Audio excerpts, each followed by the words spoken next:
426 centimeters in feet? First of all, we need to know the value of 1 centimeter in feet. It's always 1 centimeter equals 0.03280839895 feet. Now we have to multiply 0.03280839895 by 426. Therefore, 426 centimeters times 0.03280839895 feet equals 13.976377957 feet.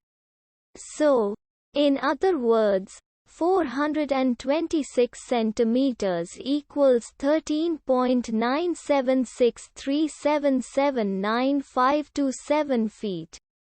We hope you have enjoyed this video. Please like and subscribe to our channel for more videos like this.